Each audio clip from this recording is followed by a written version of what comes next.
Hello there, and welcome to the Sleep with Science channel. Before we get started, if you love exploring the depths of space as much as we do, take a second to like the video or subscribe. It's a simple action, but it helps the channel to reach more curious minds like yours. Now let's begin. Close your eyes, or let them rest half open, heavy and soft, because tonight we are not staying home. Tonight we are leaving everything familiar behind. Every mountain you have ever seen, every ocean, every star you have ever pointed to in a dark backyard sky, all of it belongs to one single, small neighborhood. And tonight we are going to step outside that neighborhood entirely. There is a light in the autumn sky, faint, almost shy, that most people walk past without ever noticing. It looks like nothing more than a smudge of pale mist caught between the stars. But that smudge is not a cloud. It is not a nearby star. It is an entire galaxy, whole and complete, holding 1 trillion suns within its spiral arms. And here is the part that should make your breath slow down. The light reaching your eyes from that smudge tonight left its home 2.5 million years before you were born. Before human hands ever shaped a tool. Before a single word was ever spoken. That light has been traveling, alone, silent, patient, for 2.5 million years, just to arrive at this exact moment, just to fall gently onto your retina. What are we even looking at when we look at Andromeda? Are we looking at what it is now? Or are we only ever allowed to see what it once was? Somewhere out there, right now, in this present moment, the Andromeda Galaxy could be entirely different than the image we hold in our memory. We may never truly know what it looks like today. Not in our lifetime. Not in 1,000 lifetimes. And yet, tonight, we are going to attempt something almost absurd in its ambition. We are going to imagine a journey there. Not metaphorically. Not as a simple thought experiment to be rushed through and forgotten. We are going to move slowly, deliberately, the way the universe itself moves, and we are going to ask what it would truly mean, physically, humanly, to leave the Milky Way behind and travel toward that distant light. Let your body sink a little deeper now. There is nowhere else you need to be. Let's begin with distance. Because distance is the first wall we must understand before we can even imagine climbing it. Andromeda sits roughly 2.5 million light-years from where you are lying right now. A light-year is not a measure of time, though it sounds like one. It is a measure of distance, the span that light itself, the fastest thing that exists, the fastest thing that can exist, covers in a single year. Light moves at 186,000 miles every second. In the time it takes you to blink, light has already circled the Earth several times over. And still, even at that unimaginable speed, light needs 2.5 million years to cross the gulf between our galaxy and Andromeda. Try, just for a moment, to hold that number gently in your mind, not to solve it, only to feel its weight. 2.5 million years. Entire species have risen and vanished on Earth in less time than that. Mountain ranges have been born and worn down to gentle hills in less time than that. And light, tireless, unblinking, has been crossing that same dark gulf the entire time, still traveling, still falling toward us even now. Our own galaxy, the Milky Way, feels vast beyond reason when we consider it alone. It holds somewhere between 100 billion and 400 billion stars, spiraling slowly around a center so dense, so massive, that not even light can escape its pull. Our sun, our warm and steady sun, is only one of those hundreds of billions, an unremarkable, quietly burning ember drifting along one of the spiral's outer arms. And Earth, our entire world, every memory you have ever made, is a single mote of dust circling that single ember. This is already almost too large to comprehend. And yet Andromeda, waiting patiently across that dark and ancient gulf, is larger still. Some astronomers believe it may contain up to 1 trillion stars, dwarfing our own galactic home by a staggering margin. It is not a distant cousin of the Milky Way. It is, in many ways, an older, grander sibling, one that has been quietly growing, quietly consuming smaller galaxies around it, for billions of years longer than we have been counting. So tonight, let us not rush toward answers. Let us instead sit, weightless, in the scale of this question, because before we can ever imagine crossing that impossible distance, we first have to understand exactly what kind of emptiness lies between us and that ancient sibling of light. Because space, contrary to how it appears in pictures, is not simply empty. It is not a blank page waiting to be crossed. It is something far stranger, far quieter, far more humbling than emptiness. It is a vast, cold, near-perfect vacuum, colder than any winter night you have ever shivered through, colder than any place on Earth has ever been recorded. The average temperature of the space between galaxies hovers just a few degrees above absolute zero, that theoretical point where all motion, all warmth, all energy simply ceases. And within that cold, within that silence, there is almost nothing at all. A handful of stray atoms drifting for miles before ever encountering another. No sound can travel there, because sound needs something to move through, some medium to carry its vibration, and in that vast nothing, there is simply nothing to carry it. If you could somehow stand in the space between the Milky Way and Andromeda, and scream with everything you had, no one, nowhere, would ever hear you. Not because they were too far away, but because sound itself would have nowhere to go. Let this settle over you slowly, like a heavy blanket. Let your shoulders soften into whatever is beneath you. We are not rushing through this. We are drifting through it, the way starlight drifts, unhurried, patient, moving only because it has always been moving. Now imagine, just for a moment, that we truly could build a vessel capable of making this crossing. Not a rocket as we know them today, but something built purely for the sake of this thought, this quiet bedtime imagining. Let us imagine it could somehow travel at the speed of light itself, the fastest velocity that physics allows anything to reach. Even then, even at that theoretical maximum, the journey to Andromeda would take 2.5 million years. Let that number rest in your mind again, heavier this time, because now you understand what kind of nothingness it must cross. 2.5 million years of unbroken silence, unbroken cold, unbroken dark, with no light from any nearby star to warm the hull, no sound, no signal, nothing but the occasional wandering photon slipping past in the endless black. Our fastest human machines are nowhere close to that speed. The Parker Solar Probe, humanity's fastest spacecraft, 001 races around the Sun at hundreds of thousands of miles per hour, faster than any bullet, faster than any aircraft ever built. And yet, if we pointed the Parker Solar Probe directly at Andromeda and let it fly at its top speed, it would still take many millions of years longer than the age of human civilization itself just to complete a fraction of the crossing. We are, in the truest sense, standing at the edge of a shoreline so wide that our fastest boats cannot even see the other side. This is not meant to frighten you. Let it do the opposite. Let it soften you.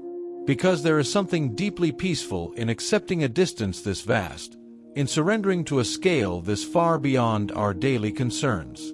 Tonight, whatever worried you before you lay down, whatever small argument, whatever unfinished task, whatever quiet fear followed you into bed, let it shrink now, gently, against the size of this 2.5 million year gulf. Your worries were never meant to carry this kind of weight. Let the universe carry it instead.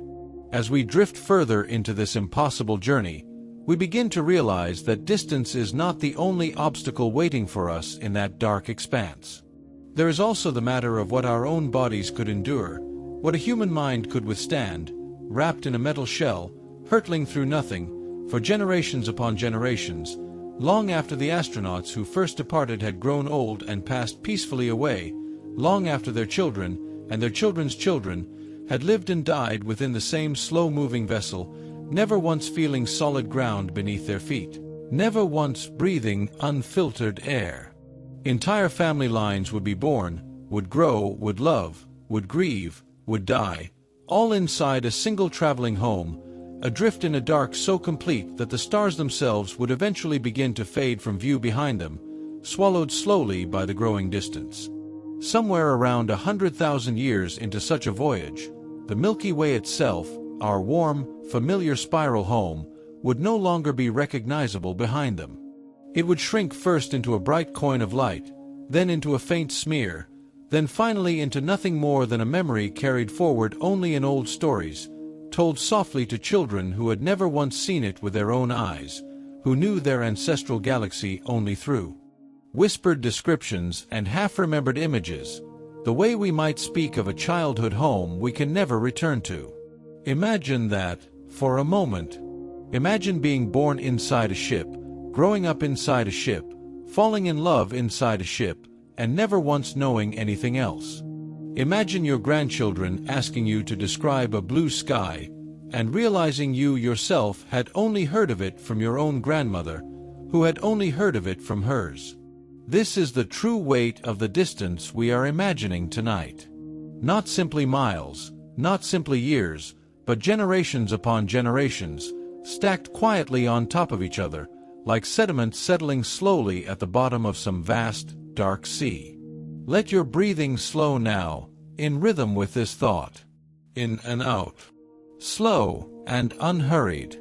There is nowhere to rush toward. We have already accepted that this journey cannot be rushed, not by us, not by our fastest machines, not even by the light of distant stars. And yet, if we allow ourselves to imagine further, we begin to encounter something strange, something almost impossible to hold steady in the mind. Because the deeper we travel into this thought experiment, the more we must confront a peculiar truth about time itself. Einstein taught us, gently and patiently, that time does not move the same way for everyone. It is not a steady river flowing at one universal pace. It bends. It stretches. It slows down for those who move quickly, and speeds up for those who remain still. This is not poetry. This is measured, tested, confirmed fact, verified again and again by clocks placed on airplanes, by satellites orbiting far above our heads, by the very GPS systems that quietly guide people to their destinations every single day. If our imagined vessel could somehow approach the speed of light, even without quite reaching it, something remarkable would begin to happen to the passengers inside. Time, for them, would begin to slow down relative to the rest of the universe left behind. A single year on board that ship might correspond to many years passing back on Earth. The closer they came to light speed, the more pronounced this strange stretching would become. This means that in theory, if such speeds were somehow possible, a traveler could cross vast distances within a single human lifetime, from their own perspective, while thousands or even millions of years unfolded in the universe outside their window. They would step off their ship, if they ever could, into a future utterly unrecognizable, a future so far removed from the one they departed that everyone they had ever known, every civilization they had ever heard of, would have long since crumbled to dust and been forgotten. This is the quiet, aching price of nearly touching the speed of light. You may cross the universe within your own heartbeat, but you may never again return home to anyone who remembers your name. Let this thought settle over you like a soft weight, pressing gently down into the mattress beneath you. There is something strangely comforting in it, isn't there? The idea that time itself is not rigid, not cruel in its sameness, but flexible, almost merciful in the way it can bend around those who move fast enough, far enough. Perhaps somewhere in that bending, there is a kind of quiet permission to let your own sense of time slow down tonight, permission to stop measuring the minutes, to stop counting how long until sleep finally arrives. Now let us drift back toward Andromeda itself, patient and glowing in the deep dark, unmoved by any of our small human calculations. While we imagine our slow, impossible crossing, Andromeda is not simply sitting still, waiting for us. It too is moving. Every galaxy in the universe is caught in its own vast, silent motion, drifting through the black on paths set in place billions of years ago. And Andromeda's path, remarkably, leads directly toward us. Astronomers have measured its motion carefully, using the same gentle shift in light that tells us a train is approaching before we ever see it, a compression of light waves called blue shift. Unlike most distant galaxies, which are slowly rushing away from us as the universe itself expands, Andromeda is doing the opposite. It is falling toward the Milky Way, slowly, silently, inevitably, at a speed of roughly 250,000 miles per hour. That may sound fast, and in human terms, it certainly is. And yet across the staggering scale of galactic distance, this approach unfolds with such unimaginable patience that it will take billions of years more before these two great islands of stars finally, gently, begin to touch. Let that image rest quietly in your mind as we continue. Two ancient galaxies, drifting slowly toward one another across a gulf of impossible distance and impossible time, neither one hurried, neither one afraid, simply following the quiet gravity that has pulled at them since the earliest moments of their formation. There is no rush in this cosmic dance. There is no anxiety in it, no hurried countdown ticking toward some frantic collision. Only a slow, patient falling, the kind of falling that feels, if we allow ourselves to imagine it tenderly, almost like the drawing together of two old souls who have always, quietly, known they would eventually meet. Let your body settle a little deeper now, into whatever is holding you. There is no need to hold on to wakefulness any longer than feels natural. We are simply drifting together through this thought, the way Andromeda drifts through the dark, unhurried, certain, patient beyond anything we as humans can truly imagine. If we could somehow rise above the flat plane of the night sky, if we could lift ourselves outside of time as we understand it, and watch this slow approach unfold from some impossible vantage point far above both galaxies, what would we see? We would see two enormous spiral disks, each one holding hundreds of billions of stars, drifting toward each other across the dark, silent gulf of intergalactic space. From such a distance, they would appear almost gentle, almost soft, like two great pinwheels of light turning slowly in an infinite black ocean. There would be no sound, of course. There is never any sound in the vacuum between galaxies. Only light, ancient light, spilling outward in every direction, some of it reaching toward us right now, some of it reaching toward stars and worlds we will never know existed.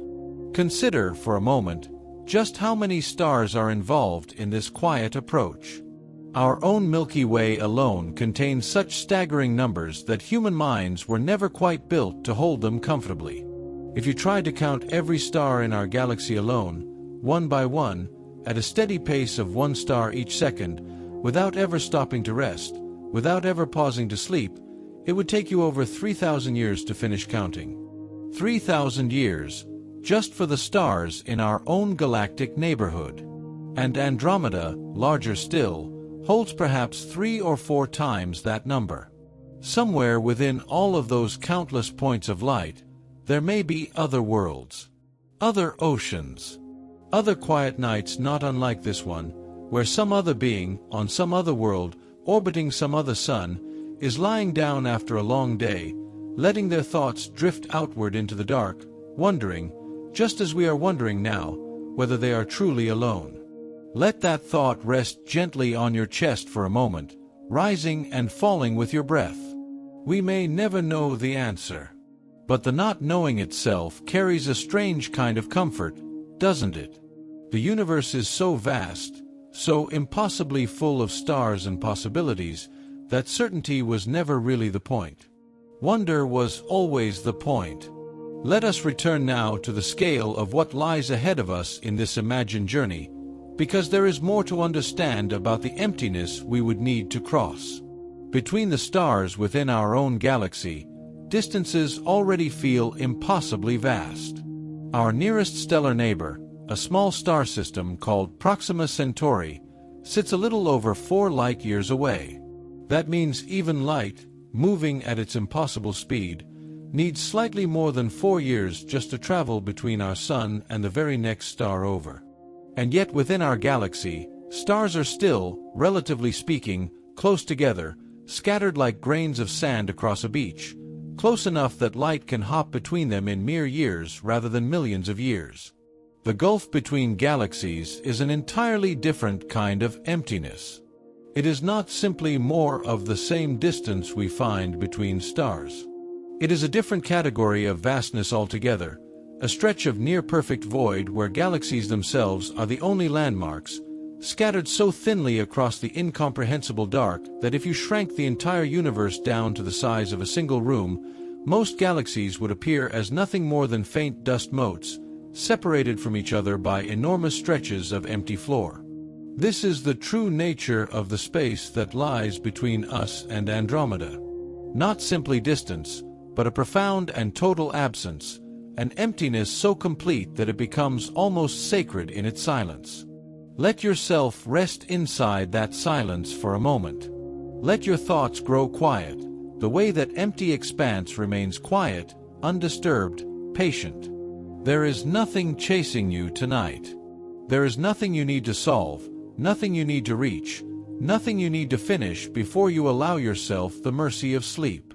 We are simply passengers now, drifting slowly through this long, unhurried thought, letting the scale of the universe carry us gently downward, down into stillness, the way a held breath finally releases, the way a body sinks into a mattress after a long and difficult day. And if we let ourselves settle here, truly settle, we can begin to imagine what it would mean to actually cross this gulf. Not to imagine it abstractly, as a number on a page, but to feel it, the way you might feel the weight of a blanket, or the hush of a house at 3 in the morning. Andromeda sits 2.5 million light-years away. Say that slowly. 2.5 million years, and that is only how long it takes light, the fastest thing that exists, to travel from there to here. Light does not pause. It does not rest. It moves at the same relentless, patient speed whether it is crossing a room or crossing the space between galaxies, and yet even at that speed, indifferent to distance, tireless, it still needs 2.5 million years to make the crossing. Try, for a moment, to hold that number gently in your mind, not to solve it, not to fully grasp it, because no mind fully grasps it, but simply to let it rest there, the way you might let a heavy stone rest in an open palm without needing to lift it. If a spacecraft left Earth tonight, traveling at the fastest speeds our current engineering has ever achieved, the kind of speeds reached by our fastest probes slipping past planets on their way toward the outer dark, it would still take tens of millions of years to cross that same gulf. Not years as we count them in a single life. Not centuries, even. Tens of millions of years, a span of time so long that entire species rise and vanish within it, so long that mountain ranges lift from the Earth and erode back down to nothing before the ship had covered a fraction of the distance. This is the humbling truth hidden inside the phrase, impossible journey. It is not impossible in the sense of some physical law screaming no. It is impossible in the softer, stranger sense that our lives, and even our civilizations, are simply too brief, too fleeting, to make such a crossing in any way we would recognize as a journey at all. And yet, in another sense, we are already making it. Right now, tonight, as you lie there listening, Andromeda's light is arriving. It has been arriving for millions of years, falling steadily onto this planet, onto every dark field and quiet rooftop, long before there were eyes here to receive it. Photons that departed their stars while early humans were still finding their way across ancient landscapes are only now completing their passage, drifting down through the atmosphere, and if the sky is dark enough tonight, some of that light might be settling, this very moment, onto your closed eyelids. You are not separate from Andromeda. You are, in a small and quiet way, its distant witness, its final destination for light that began a journey almost incomprehensibly long ago. There is something enormous in that thought, and yet it does not need to feel frightening. It can feel, instead, like a kind of company. Because you are not adrift alone in that emptiness we spoke of. You are held inside a universe that is still speaking to you, still sending its ancient signals across unthinkable distances, patiently, without demand, without any need for you to answer back. All you have to do is receive it. All you have to do tonight is be still enough to let it land. Consider, too, that Andromeda is not simply an endpoint but a mirror. It is a spiral galaxy much like our own Milky Way, holding within it hundreds of billions of stars, its own quiet solar systems, its own dark nebulae folding slowly in on themselves, its own pockets of possibility where planets might turn beneath skies utterly unlike ours. Somewhere within that vast pinwheel of light, drifting 2.5 million years away, there may be a quiet world of its own, circling a star we will never name, beneath a sky filled with galaxies of its own indifferent, patient distance. We cannot know. We may never know. But the not knowing is not empty. It is spacious. It leaves room for wonder to simply exist, unresolved, the way a held note lingers in a dark room after the music has stopped. Let this thought settle over you now like a second blanket, warm and unhurried. Somewhere out there, matched to us in size and shape and shining, another galaxy turns slowly through the dark, carrying its own billions of stories forward through time, utterly unaware of us, utterly unaware that we are here, tonight, thinking of it with something close to tenderness. And it is moving toward us, ever so slowly, the two of us drawn together across the eons by gravity's quiet, patient hand, two islands of light inching nearer across an ocean so vast that the drawing together will take longer than anything alive today could ever witness, a slow embrace stretched across 4 billion years, unfolding. Not with sudden motion, but with the slow, imperceptible patience of geological time, the kind of movement that never announces itself, never hurries, never breaks the surface of a single human lifetime. If you watched the sky every night for the rest of your life, you would see no difference. If your children watched, and their children after them, generation folding quietly into generation, still no difference would be visible to the eye. And yet it is happening. Even now, in this dark and quiet room, wherever you are, the approach continues, silent and enormous, indifferent to whether anyone is awake to notice it. There is a strange comfort in that indifference, if you let yourself feel it the right way. So much of what troubles us in waking life comes from urgency, from the sense that something must be attended to now, that time is short, that we are behind. But the universe keeps no such schedule.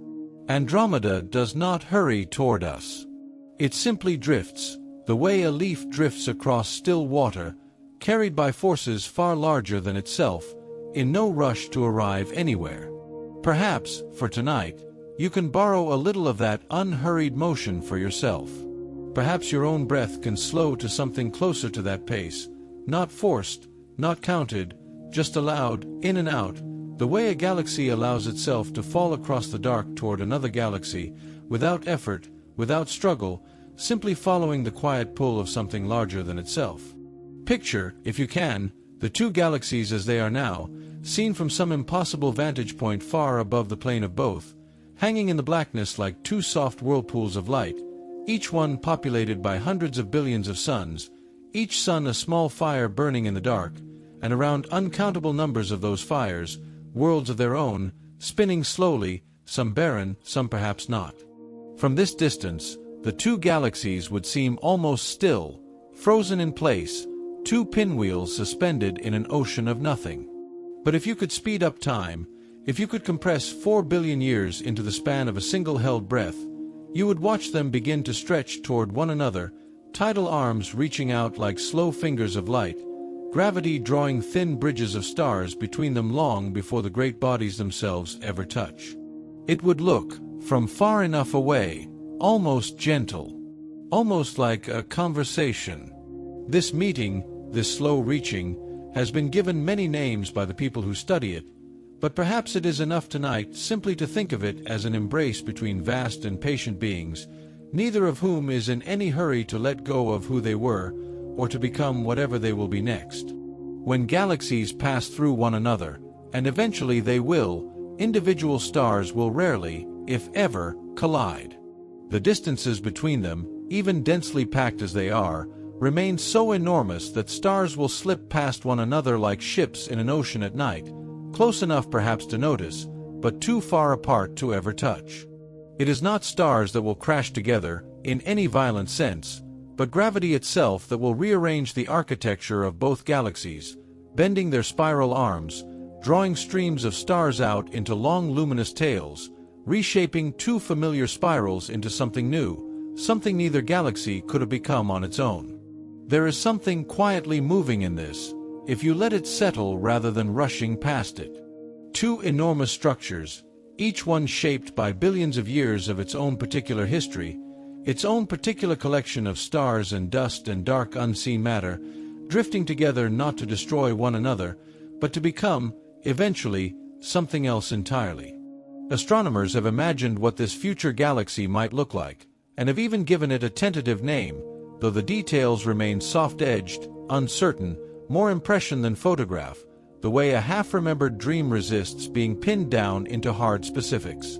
Some models suggest a new elliptical galaxy, rounder, calmer, its spiral arms unwound and settled into something more like a great glowing sphere.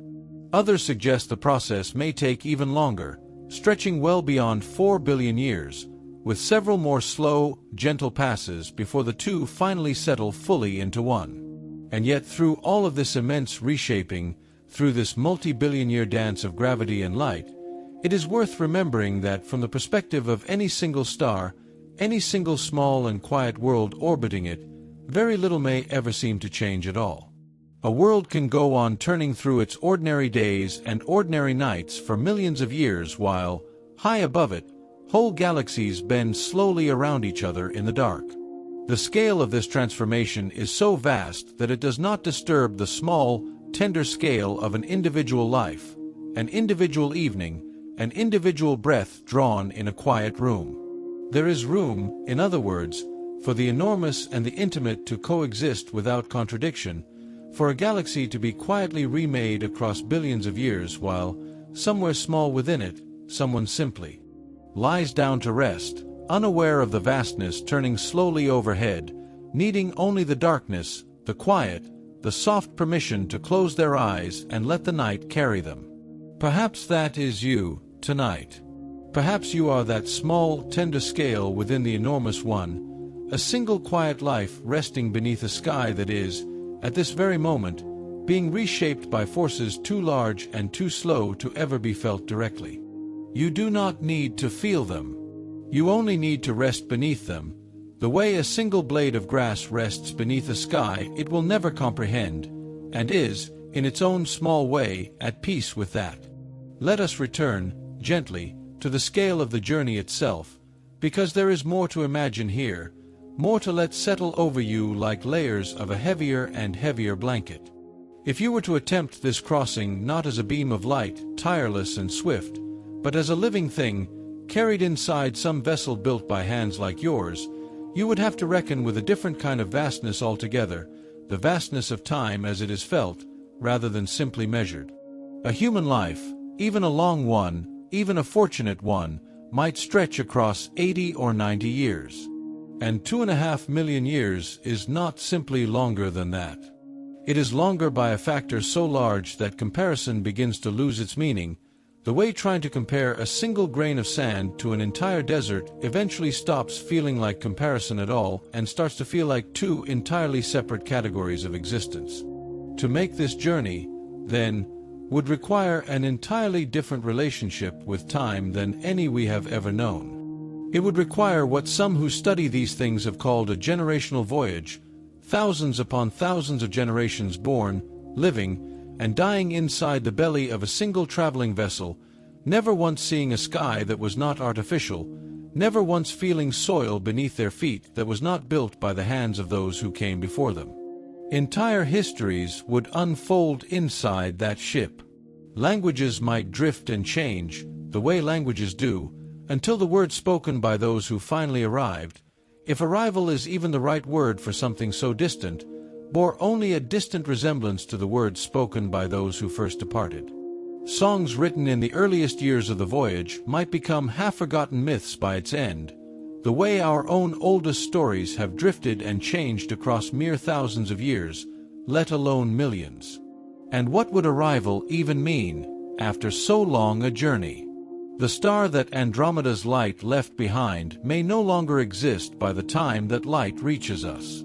Some of those distant suns may have already died in their own slow, private ways, collapsing, expanding, quietly fading, long before their light completes its long walk across the dark to fall upon a sleeping eye tonight. So too, any vessel attempting the physical crossing to Andromeda would arrive not at the galaxy as it appears to us now, frozen in this ancient light, but at whatever that galaxy has become across the millions of years the journey required, changed by its own internal motions, its own births and deaths of stars, its own slow gravitational conversations with everything around it. There is something almost dizzying in that thought, and yet also something quietly beautiful, the idea that we can never truly see anything in the universe as it is in this moment, only as it was, sometimes by minutes, sometimes by centuries, sometimes by spans of time so long they swallow entire geological ages. This is one of the strange and gentle truths that astronomy offers us, if we are willing to receive it the way we receive Andromeda's ancient light, without needing to fully hold it, only to let it land. Every act of looking outward is also an act of looking backward. When you gaze at the moon, you see it as it was just over a second ago. When you look at the sun, you see a version of it 8 minutes old. When you find a bright star in a clear night sky, you may be looking at light that departed decades or centuries before you were ever born. And when you look toward Andromeda, faint and soft in a truly dark sky, you are looking across almost the entirety of modern human history and further still, back before agriculture, before language as we know it, before the first fires were carefully tended through long, cold nights. The universe does not show us the present.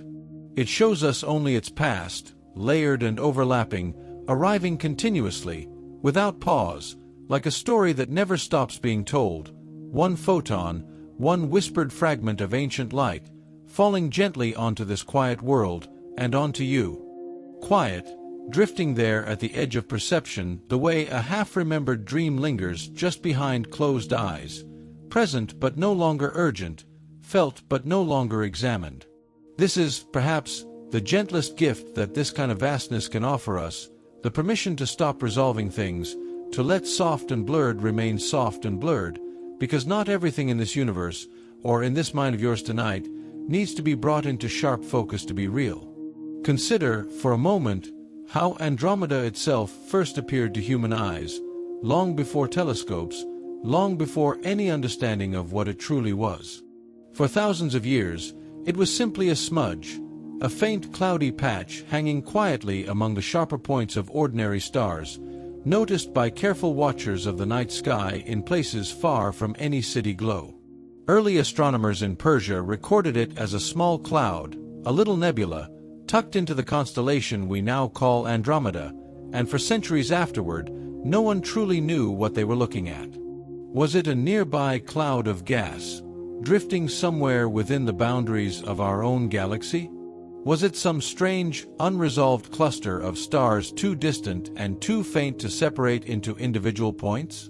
The soft blur resisted explanation for a very long time, and perhaps there is something worth noticing in that patience, the way the universe often reveals itself slowly, without any urgency to be understood all at once. It was not until the early 20th century, only a breath ago in the long story of human observation, that the truth of that smudge finally came into focus.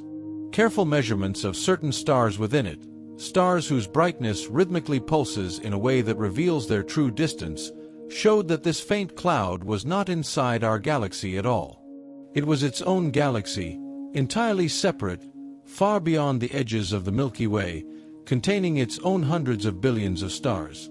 In a single quiet moment of realization, the universe became unimaginably larger than anyone had previously believed.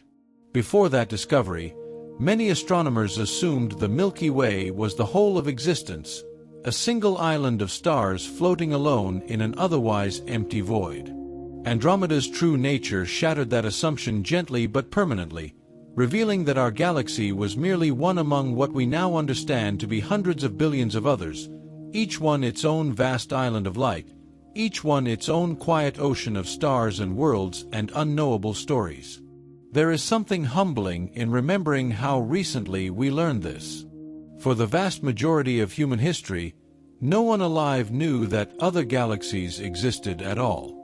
Generation after generation looked up at that same faint smudge and simply called it a cloud, a mist, an unresolved mystery, never suspecting that they were gazing across an almost incomprehensible gulf at another entire galaxy, its light having traveled millions of years just to reach their eyes. And now, tonight, lying quietly wherever you are, you know something that every human being who ever lived before the last 100 years or so did not know. You carry, without any effort at all, an understanding of the universe vastly larger than anything held by the wisest philosophers and astronomers of the ancient world. This is not something to feel proud of, exactly, not something to hold tightly or examine too closely. It is simply worth noticing, the way you might notice, without comment, that the blanket over you is warm, or that the room around you is quiet. A simple, quiet fact to rest inside.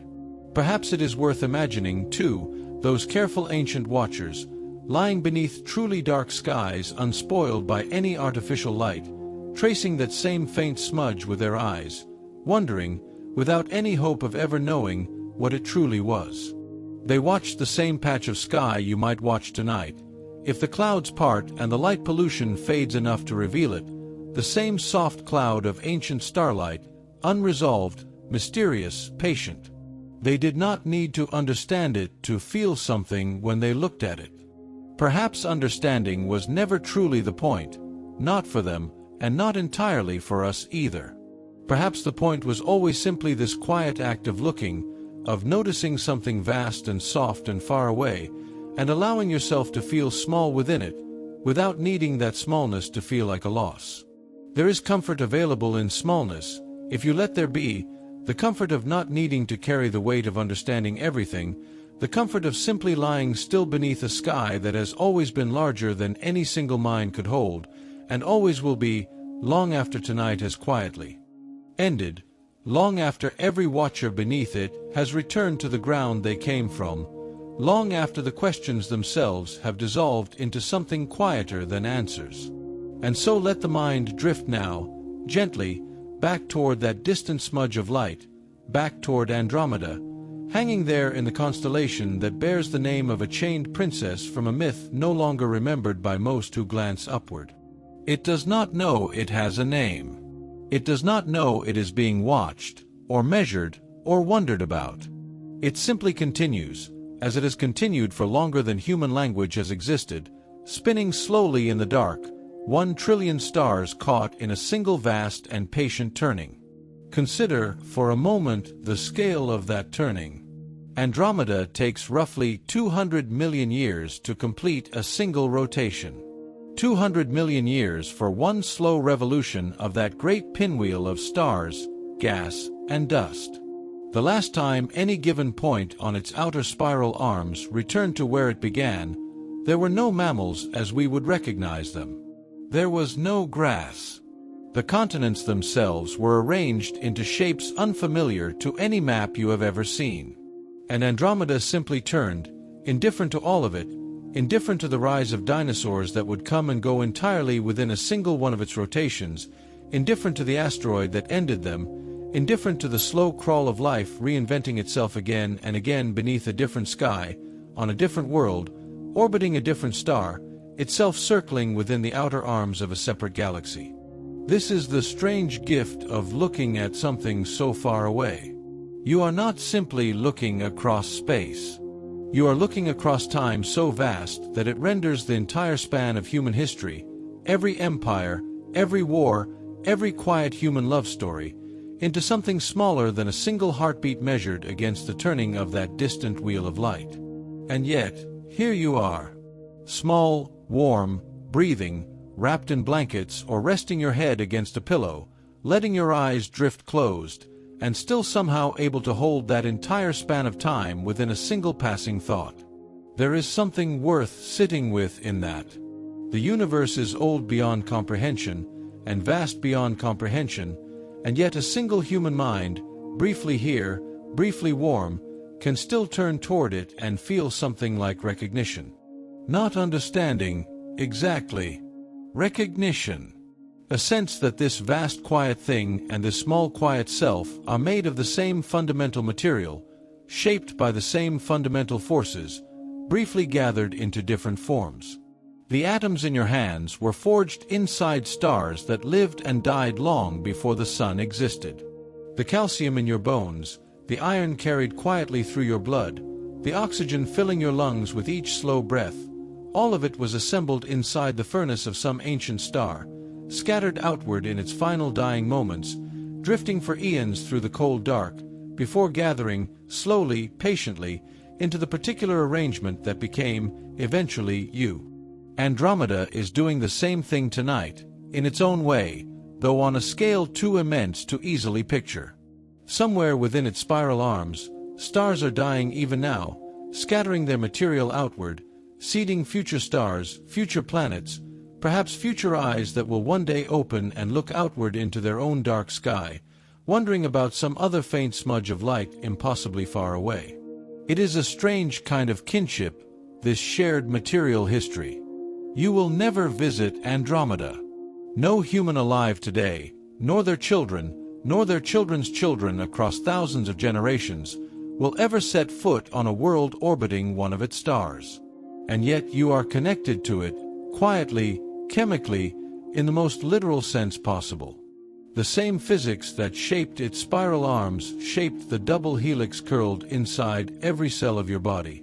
The same gravity that holds its stars in their slow orbit holds you gently against the surface of this small spinning world, holds your body against the mattress beneath you now, holds your breath in a steady, unconscious rhythm as sleep begins to gather at the edges of your thoughts. Perhaps this is the quiet truth hiding beneath all of the numbers, all of the light years, all of the almost incomprehensible scales of time and distance. The universe is not simply something you look at. It is something you are made from. Every atom scattered across billions of years of stellar life and death eventually finds its way into something, somewhere, and for a brief flickering moment, some of it became you, became this particular arrangement of thought and breath and quiet wandering beneath a night sky you may never fully see clearly, but can still imagine, clearly enough, drifting there above you, patient, ancient, and entirely unbothered by how small any of this may. Feel from where you are lying now, warm and still, letting your eyes close a little further, letting that faint and distant light settle somewhere quietly behind your thoughts, unresolved, unhurried, simply there, the way it has always been, long before there were eyes to notice it, long before there was language to name it, long before there was anyone lying still beneath any sky at all, wondering. Let the mind settle now into the sheer improbability of that noticing. For most of the universe's long history, there was no one to look up. Stars formed and burned and died in perfect silence, their light traveling outward in every direction, illuminating nothing but empty space and drifting clouds of gas, because there were no eyes yet built to catch it, no minds yet assembled that could turn that light into wonder. Billions of years passed this way. Galaxies collided and merged in the dark. Andromeda itself was already old, already vast, already turning slowly through its 200 million year rotations, long before the Earth had even finished cooling into something solid enough to stand on. And then, slowly, improbably, against odds too large to easily calculate, something changed. Simple chemistry became simple biology. Simple biology became complexity. Complexity became, eventually, nervous systems, and nervous systems became, eventually, something capable of directing its own attention outward, upward toward the sky. It took nearly 4 billion years of quiet biological patience for the universe to produce something that could look at itself and ask what it was looking at. You are the result of that patience. Every person who has ever lived is the result of that patience. The universe spent billions of years in silence simply to arrive, eventually, at the possibility of a single quiet mind glancing upward on a clear night and feeling something stir at the sight of a faint smudge of light. This is worth resting in for a moment, this strange privilege of being one of the ways the universe has learned to notice itself. Not the only way, certainly. Perhaps not even a particularly significant way, measured against the scale of galaxies. But a way, nonetheless. A real one. When you look at Andromeda, you are not simply a separate observer studying a distant object. You are the universe, briefly folded into a particular shape, turning its attention back toward another part of itself, across 2.5 million years of traveling light, in a moment of recognition that required the entire history of the cosmos to make possible. The scientists who first resolved Andromeda's true nature, who first understood it was not a nebula within our own galaxy but an entire separate island of stars, spent their careers translating faint smudges of light into knowledge. Edwin Hubble, working through the 1920s at Mount Wilson Observatory, identified a particular kind of pulsing star within Andromeda called a Cepheid variable, a star whose brightness rises and falls in a rhythm directly tied to its true luminosity. By measuring that rhythm, and comparing it to how bright the star appeared from Earth, he could calculate distance in a way that had never before been possible.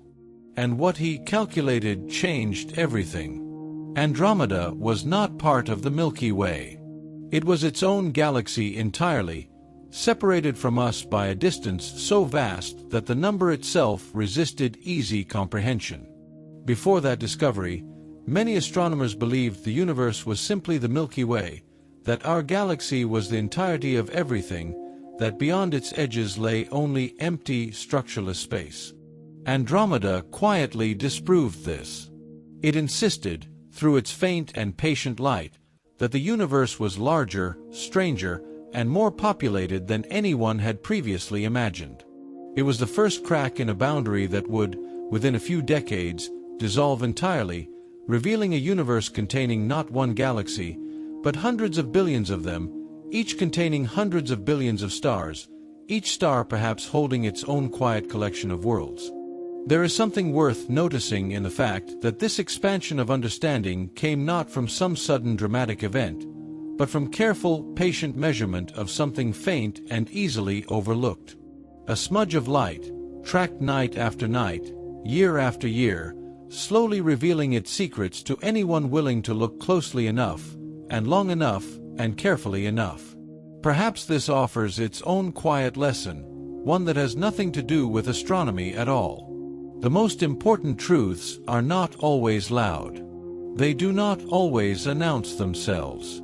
Sometimes they simply wait, faint and patient, for someone willing to look closely enough, and long enough, to notice them. You do not need to understand the mathematics of Cepheid variables to feel the weight of what they revealed. You do not need to recall the details of 1920s astronomy to feel, in some quiet unspoken way, the strange comfort of knowing that someone, decades ago, looked at that same faint smudge you might glimpse tonight, and through patient, careful attention, expanded the known universe 1,000-fold. The sky did not change that night. Only the understanding of it changed. Andromeda continued exactly as it always had, turning slowly, indifferent to what had just been learned about it, indifferent to the quiet human awe now directed toward it from a small blue world circling an unremarkable star, in what was now understood to be only one galaxy among countless others, scattered outward through a darkness so vast that even light, the fastest thing there is, needs billions of years to cross the smallest fraction of it. Let yourself rest, now, in the quiet strangeness of that scale. Consider that the light leaving Andromeda tonight, the particular photons that might, if the sky were clear and dark enough, reach your own eyes, began their journey 2.5 million years ago. Not 2,500. Not 2,500. 2.5 million years. When that light first departed the outer edge of some ordinary star in Andromeda's spiral disk, our own ancestors on Earth were only beginning to walk upright in any consistent way, early hominins moving slowly across the grasslands of what would become East Africa, their brains not yet capable of language, their hands not yet capable of shaping fire. That light has been traveling, silently, patiently, in a straight, uninterrupted line, for the entire span of human evolution, arriving only now, tonight, at whatever eyes happen to be lifted toward it. There is no rush in this. There is no way to make it happen faster, no way to summon that light any sooner than the steady, unchangeable speed at which it travels. Light moves through the vacuum of space at exactly 299,792,458 meters per second, a number fixed and unbending, the same in every direction, for every observer, regardless of how fast they themselves might be moving. This is one of the strangest and most settled truths in all of physics. No matter how quickly you might imagine yourself moving toward Andromeda, no matter how fast a spacecraft might one day travel, the light from that galaxy would still reach you at precisely the same speed it reaches you now, lying still, breathing slowly, doing nothing at all. This unbending nature of light speed is not simply a technical detail. It is the very thing that shapes how we experience the universe. It means that to look outward into space is always, necessarily, to look backward into time. There is no way around this. There is no instrument capable of showing you Andromeda as it exists in this present moment, because that present moment does not exist for you, not in any observable sense. All you can ever see is the Andromeda of 2.5 million years ago, patiently delivered across an ocean of empty space, arriving finally, gently, into whatever eye or telescope happens to be waiting. Somewhere in Andromeda, right now, in whatever way now can mean across such distance, there might be stars forming that you will never see form. There might be stars dying in brilliant supernova explosions whose light has not yet had time to reach us, will not reach us for centuries or millennia, or perhaps not until long after every person alive today has become, themselves, part of the quiet scattering of atoms that eventually becomes new stars, new worlds, new eyes looking upward. The galaxy you see tonight is not the galaxy that exists tonight. It is an echo, a memory, a fossil of light, carrying information about a version of Andromeda that no longer technically exists in the same form, its stars having shifted, some having died, some having formed, all while that ancient light continued its long, slow crossing toward you. This is worth sitting with quietly, the way you might sit with any large, unresolvable truth, not to solve it, but simply to let it settle. You are not looking at a place. You are looking at a moment, frozen in light, released long ago and only now arriving. In some sense, you are surrounded by these moments constantly, layered all around you in every direction, without ever quite realizing it. The sunlight warming your skin during the day left the sun 8 minutes earlier. The moonlight is instantaneous by comparison, only slightly more than a second old. But Andromeda's light is ancient beyond easy comprehension, older than your species, older than your ancestors' first controlled use of fire, older than the first stone tools shaped by careful hands. And yet none of that history is visible in the light itself. It arrives simply as light, soft and pale and unassuming, indistinguishable in its gentle glow from anything nearby, carrying no obvious signature of its age, no visible marker of the vast gulf of time it has crossed to reach you. You would need instruments, calculations, careful reasoning to uncover that hidden history. But you do not need any of that to feel its weight. You can simply lie still, letting your breathing slow, letting your eyes rest closed, and know, quietly, that somewhere above you, whether visible tonight or not, that ancient light continues its patient arrival, the final chapter of a journey longer than human memory, longer than human history, longer than almost anything the human mind is built to easily hold, and yet somehow, quietly, you are holding it now, simply by lying still and letting the thought pass through you. Consider, too, that this journey is not one way. Somewhere within Andromeda, if there are eyes there at all, if there are minds shaped by some entirely different evolutionary path, capable of turning their attention outward the way you are turning yours now, they would be looking back across that same impossible gulf, seeing not the Earth as it is tonight, but the Earth as it was 2.5 million years ago. They would see no cities, no lights scattered across continents, no satellites tracing quiet paths overhead.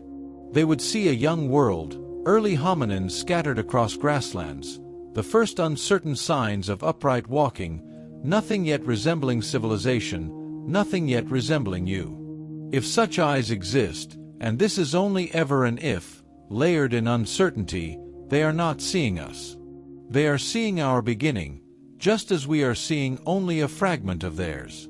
This mutual delay, this shared inability to ever witness each other's present moment, is not a flaw in the universe. It is simply the architecture of it, built into the very fabric of space and time. There is no way to peer around it, no clever trick of physics that allows instant knowledge across such distance. Even now, scientists studying Andromeda through the most powerful instruments available, the Hubble Space Telescope, the newer James Webb Space Telescope with its ability to peer through dust and gas in infrared light, are still only ever receiving that same ancient signal, refined and clarified, but never made present. Technology can sharpen the image. It cannot shorten the distance.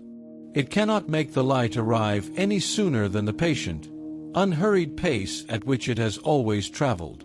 Perhaps there is something quietly comforting in this limitation, rather than something frustrating.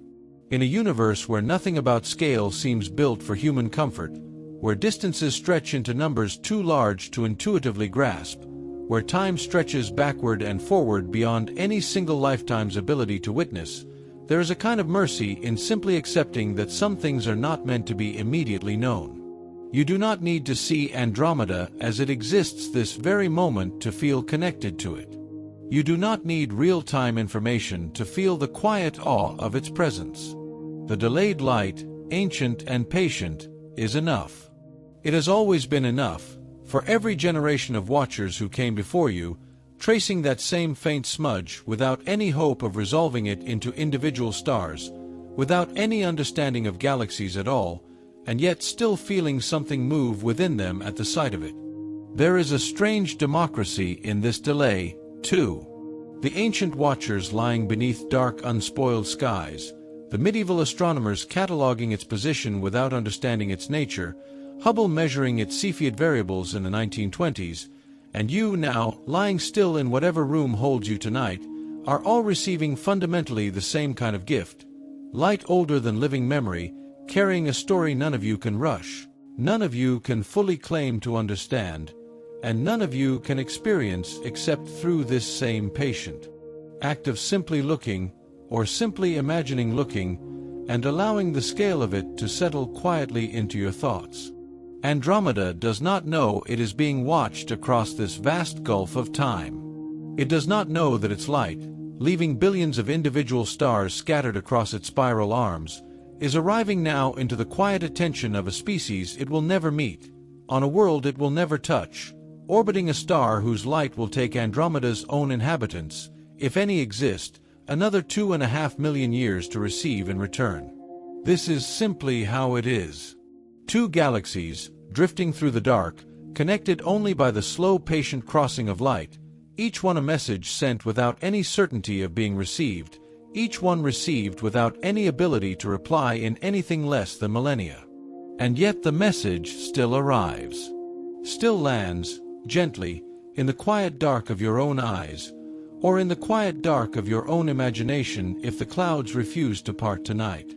It still means something, even now, even without reply, even without resolution, this soft persistent light traveling so impossibly far only to settle finally into rest here, in this room, in this breath, in this moment before sleep, carrying within it the entire weight of a journey that began before your species had a name for the stars at all. Consider that this light began its crossing when the earliest ancestors of modern humans were still learning to walk upright across the grasslands of a much younger Earth. 2.5 million years is not a number the mind can truly hold. It is not a memory. It is not even a myth. It is simply too long, too vast, too patient a stretch of time for any human story to span it, and yet the photons now touching your retina, or drifting quietly through your imagination, have been falling through the emptiness for the entire duration of human evolution.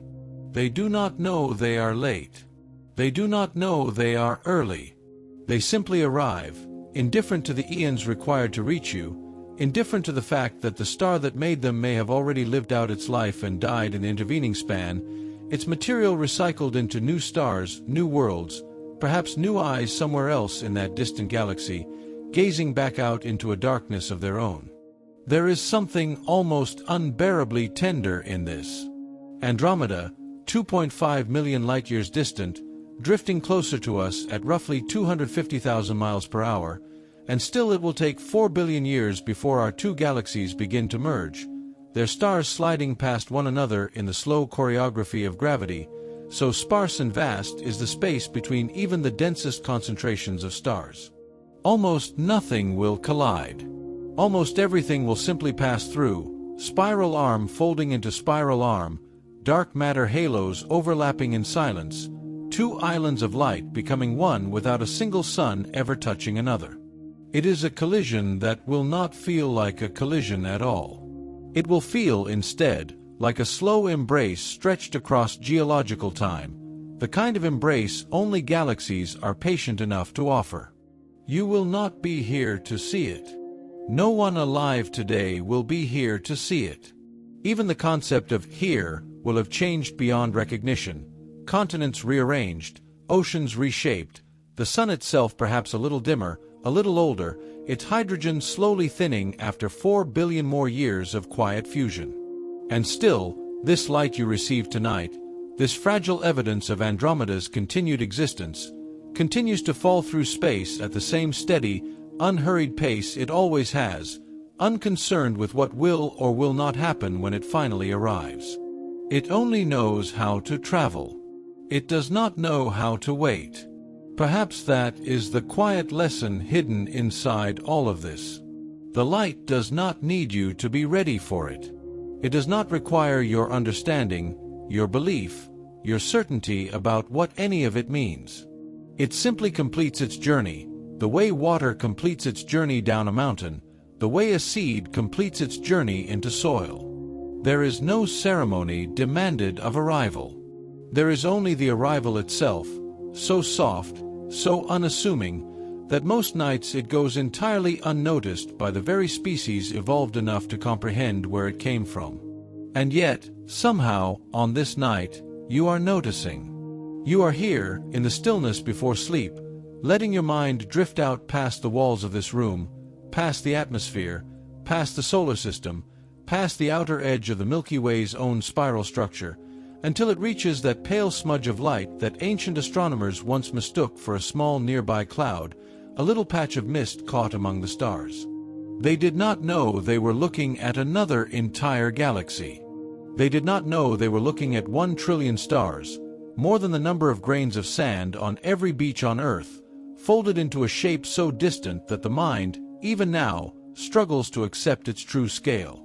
Persian astronomer Abd al-Rahman al-Sufi wrote of it as a little cloud nearly 1,000 years ago, unaware that his little cloud was, in truth, a second Milky Way, patiently waiting for telescopes powerful enough to reveal its secrets. It took centuries more before Edwin Hubble, studying the flickering brightness of a single variable star buried deep inside that cloud, finally proved what few had dared to imagine, that Andromeda was not part of our galaxy at all, but an entirely separate island universe, floating impossibly far beyond the edges of everything humanity had once believed to be the whole of creation. In a single quiet moment of measurement, the universe became larger than anyone had ever conceived, and it has continued expanding, in both size and mystery, ever since. And this is the strange gift you carry with you now, lying here in the dark, breath slowing, thoughts unspooling gently towards sleep. You know something al-Sufi never knew. You know something ancient skywatchers, staring up in wonder at that same faint smudge, could never have guessed. You know that the little cloud is not a cloud at all, but a whole galaxy, its light older than your species, its distance so vast it renders human time almost meaningless, and still, somehow, it reaches you tonight, silently, patiently, carrying within its arrival the full weight of everything the universe has quietly been doing while you slept, while your ancestors slept, while every human who ever lived slept beneath the same slow-turning sky, unaware that far above them, a message was already on its way, one that would take nearly the entire span of human civilization to arrive, and would still, even then, be only halfway finished with its impossible crossing. Think, for a moment, of what else was happening in the universe while that light was traveling. Not just on Earth, where continents drifted and oceans rose and ice ages came and receded like slow breaths across the surface of the planet, but everywhere, in every direction, throughout the unimaginable volume of space that separates our galaxy from Andromeda's. Stars were being born in vast stellar nurseries, clouds of hydrogen and dust collapsing under their own gravity until fusion ignited at their cores. Other stars, older and more massive, were reaching the ends of their lives, swelling into red giants, shedding their outer layers into space, some of them detonating as supernovae so bright they would, for a few weeks, outshine the combined light of every other star in their galaxy. Some of those explosions seeded space with the heavy elements that would one day become iron in blood, calcium in bone, oxygen in breath. The universe has always been quietly manufacturing the raw material of life, indifferent to who might eventually receive it. And all the while, the light from Andromeda kept falling. It did not pause to notice these events. It did not curve around dying stars or scatter every time a new sun ignited nearby. It moved in its straight, patient line, obedient only to the geometry of spacetime, occasionally bent ever so slightly by the gravity of some enormous mass it passed, but otherwise unbothered, undistracted, entirely devoted to its long crossing. This is the strange discipline of light. It does not have desires, and yet it behaves as though it has exactly one purpose, and that purpose is arrival. You might wonder, lying here now, whether it matters that no one was watching for most of that journey. For millions of years, the light crossed a void witnessed by no one, arriving at planets with no eyes to receive it, passing through regions of space utterly empty of any mind capable of noticing its passage. And then, only recently, cosmically speaking, only in this last sliver of time, a species evolved on a small rocky planet orbiting an unremarkable yellow star, a species that eventually built eyes out of glass and silver, telescopes capable of gathering ancient light and finally, giving it somewhere to land. For most of its journey, this light traveled through indifference. Only now, at the very end, does it arrive into attention. Perhaps that is worth resting on for a moment, here in the stillness of your own mind, in this quiet hour meant for sleep. So much of the universe's story unfolds without witnesses. Stars are born and die by the billions, galaxies collide and reshape themselves, black holes consume entire stellar systems, and almost none of it is ever observed by anything capable of understanding what it is seeing. And yet here, on this fragile blue world, against staggering cosmic odds, life arose, and out of that life, consciousness arose, and out of that consciousness, curiosity arose, strong enough to build instruments capable of catching light that began its journey before humanity even existed. You are, in this sense, one of the rare exceptions the universe has produced, a witness. Not a common outcome. Not a guaranteed outcome. Simply one that happened to happen, here, now, in you. There is no need to hold this thought tightly. Let it drift, the way starlight drifts, unhurried, unforced. You do not need to solve the mystery of why consciousness exists in a universe that spends most of its time unobserved. You only need to notice, gently, that you are part of the answer, however small, however brief, however soon this awareness of yours will end and return to the same silence from which it came. The universe does not ask you to justify your witnessing. It only offers you the light, quietly, patiently, and lets you decide what to do with it. Tonight, what you do with it is rest. You let the ancient photons settle into the dark behind your closed eyes, and you let your thoughts loosen their grip on wakefulness, drifting outward past the walls of this room, past the calm hush of your own breathing, out into that unfathomable gulf between galaxies, where Andromeda continues its slow approach, indifferent to your sleep, indifferent to your waking, simply continuing to exist, the way it has for billions of years, the way it will for billions more. Perhaps somewhere within its trillion stars, on some small world circling some small sun, another mind is doing exactly this right now, gazing up into darkness, watching a faint smudge of light that is, in fact, the Milky Way, our galaxy, misunderstood by them as a distant cloud, unaware that within it lies a version of themselves separated only by unimaginable distance and unbearable time. Perhaps they too are drifting toward sleep, carried by the same quiet wonder, the same soft ache of impossible scale, the same fragile knowledge that somewhere out there, someone else might be. Looking back, in this same slow hour, wondering the same quiet questions, never knowing that an answer, of a kind, already exists, drifting silently across the dark between them. There is a peculiar comfort in not knowing whether that other mind is real. The uncertainty itself becomes a kind of company. Somewhere in the vastness of Andromeda's trillion stars, the numbers alone suggest possibility. Even if life is rare, even if the conditions required for a single self-aware species are as improbable as some scientists believe, a trillion stars is such an enormous canvas that rarity and abundance can coexist without contradiction. A 1 in a billion chance, applied across a trillion stars, still leaves room for 1,000 worlds where something like you might exist, might wonder, might look up into a sky scattered with unfamiliar constellations and feel that same small ache of being both impossibly insignificant and impossibly present. You will never know if they are there. They will never know if you are here. And yet the not knowing does not feel empty. It feels, instead, like an open door left quietly ajar across 4 billion trillion miles of silence. Let your breathing slow further now, matching itself to the unhurried patience of the universe you have been imagining. There is nothing left to solve tonight. No equation to finish, no distance to calculate, no proof required. The Andromeda Galaxy will still be there tomorrow, and the night after, and for the billions of years after that, whether or not you are awake to watch it. It does not need your attention to continue existing, and this, too, is its own kind of gift. You are permitted to let go. You are permitted to stop holding the weight of wonder in your mind and simply let it settle, like sediment drifting to the floor of some ancient, quiet sea. Consider, as your thoughts loosen further, the sheer physical improbability of the light even completing its journey at all. Between here and Andromeda lies a stretch of space so empty that if you removed every star, every planet, every particle of dust, and left only the truly vacant regions, you would be left with something close to perfect nothingness, disturbed only by the occasional wandering hydrogen atom, drifting alone for millions of miles between encounters with any other matter at all.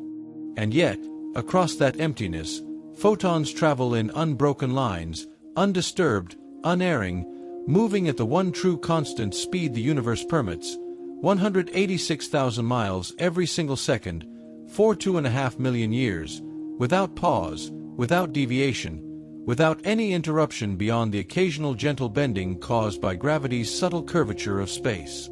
It is a journey so long, so precise, that it makes every human endeavor, every empire, every love story, every single lifetime, feel like the briefest flicker against the true duration of a single beam of starlight completing its crossing.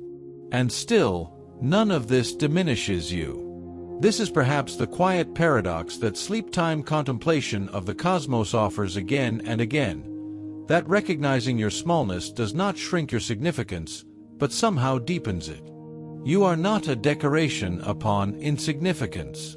You are the rare instance where insignificance becomes aware of itself, where scattered atoms forged in the hearts of long-dead stars organize themselves, however briefly, into a mind capable of tracing this light back to its origin, capable of understanding that it is looking not just at Andromeda, but at Andromeda's past, a version of itself that may no longer even exist in the same form it once did. Some of those trillion stars have already died in the time this light took to reach you. Some may have exploded, seeded new elements into space, cooled into white dwarfs, or collapsed into black holes so dense that even light itself cannot escape their gravity. What you see is a memory, a message from a version of Andromeda that time itself has already begun to erase and replace, quietly, star by star, exactly as it has done and continues to do within our own galaxy. Let this thought settle gently, without urgency. There is no need to mourn stars you never saw living, no need to grieve a galaxy that is, in truth, still very much alive, evolving, spinning, gathering gas into new nurseries of starbirth even now, even as its ancient light finally reaches you. Change and continuity exist together in the cosmos the same way they exist within you, cell by cell renewing, thought by thought reshaping, and still somehow remaining recognizably, continuously, yourself. Perhaps this is why watching starlight before sleep feels less like study and more like communion. You are not simply observing distant physics.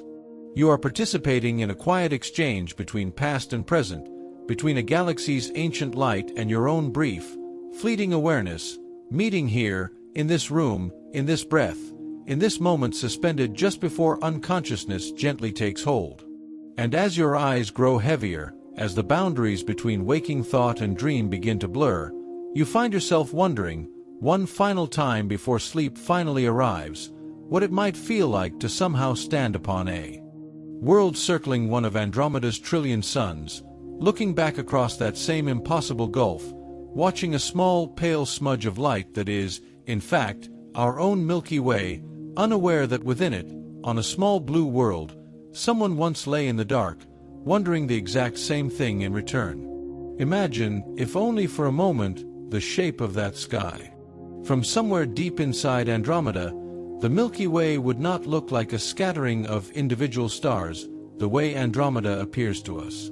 It would look instead like a vast, glowing disk stretched across a portion of their night sky, our own spiral arms visible as faint bands of light, our own central bulge glowing softly at its core, a slow-turning wheel of 100 billion suns, viewed from a distance great enough to see the whole shape, yet far too great to see any single one of us.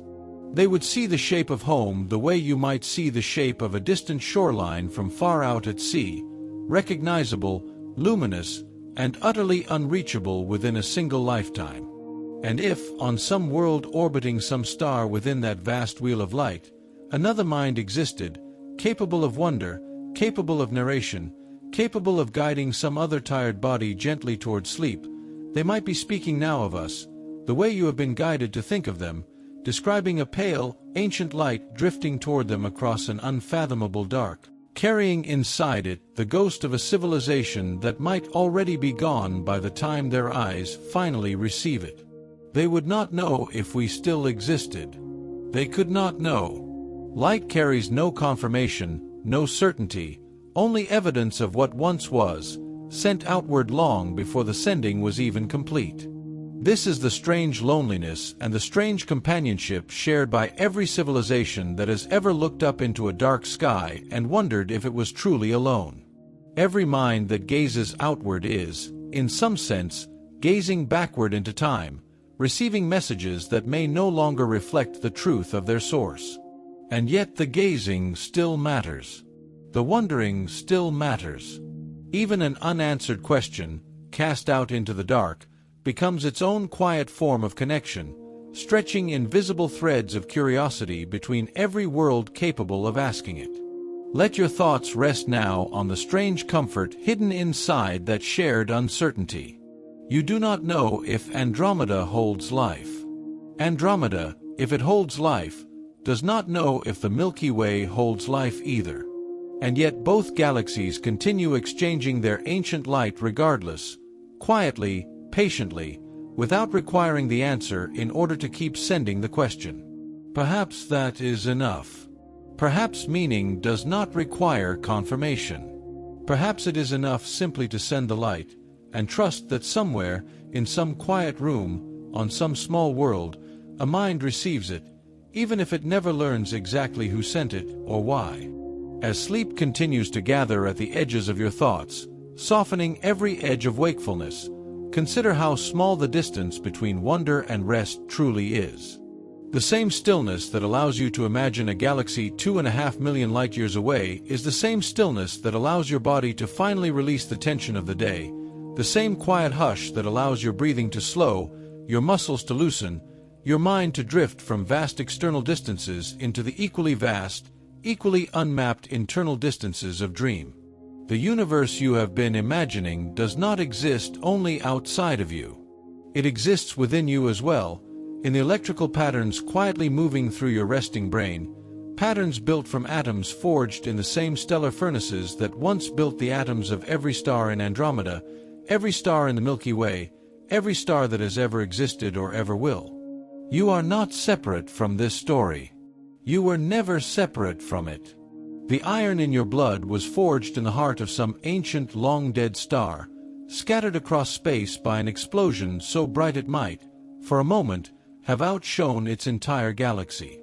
The calcium in your bones, the oxygen in your breath, the carbon in every cell of your body, all of it originated somewhere far beyond this world, in stellar deaths and rebirths older than the solar system itself.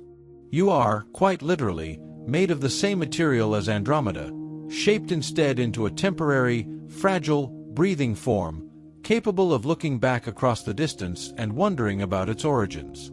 And so, as your eyes finally begin to close, as sleep prepares to carry you gently away from this room, from this breath, from this quiet act of witnessing, let yourself rest in the understanding that you are not merely watching the universe from some far outside vantage point.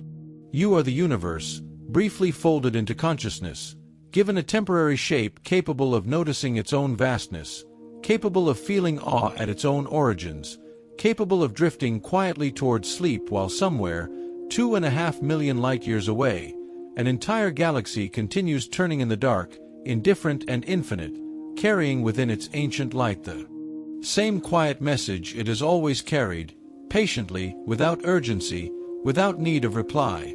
That existence, however brief, however small, however scattered across unimaginable distances of space and time, is still worth witnessing. There is nothing left to chase tonight.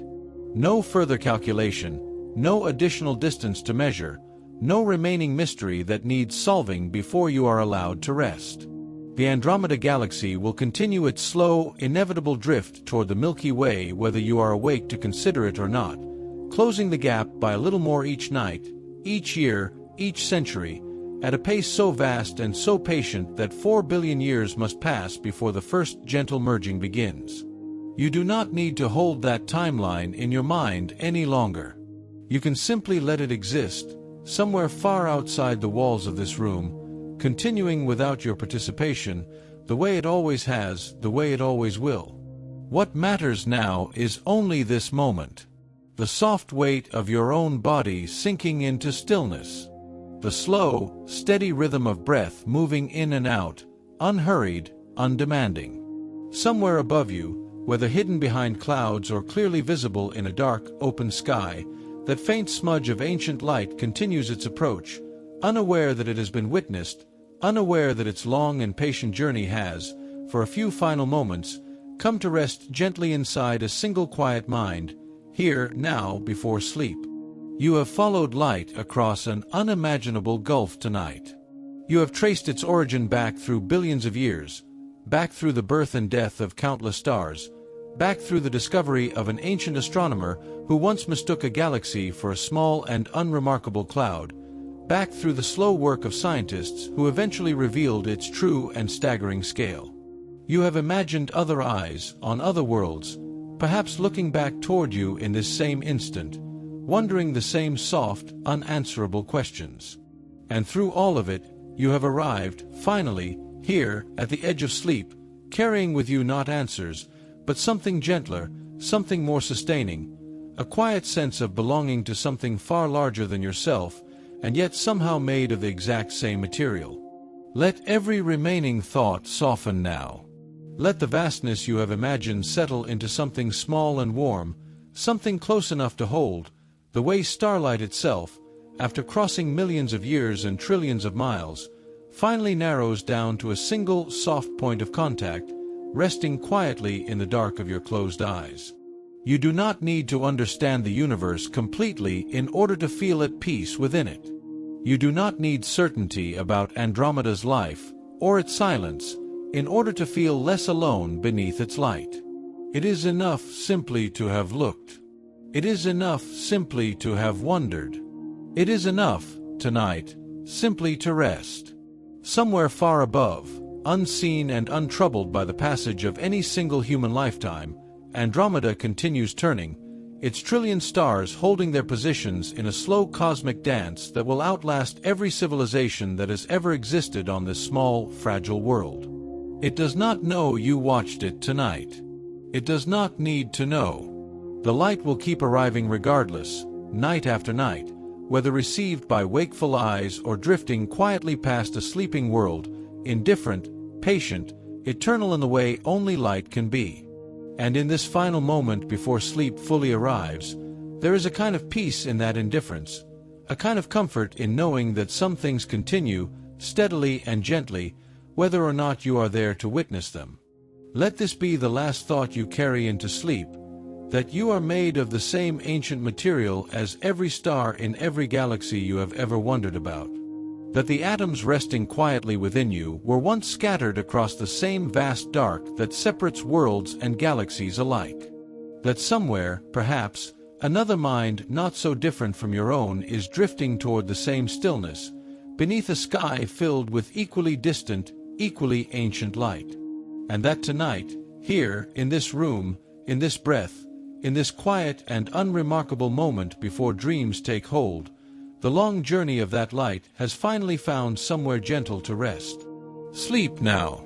Let the vastness hold you rather than overwhelm you. Let the darkness outside your window be not empty, but full, quietly humming with the patient light of galaxies still making their impossibly slow way toward you, and toward each other, across a distance too great for anything but time itself to cross. You do not need to solve it. You do not need to measure it further. You need only close your eyes, and let the universe continue on without you for a while, trusting that it will still be there, waiting, unhurried, when you wake.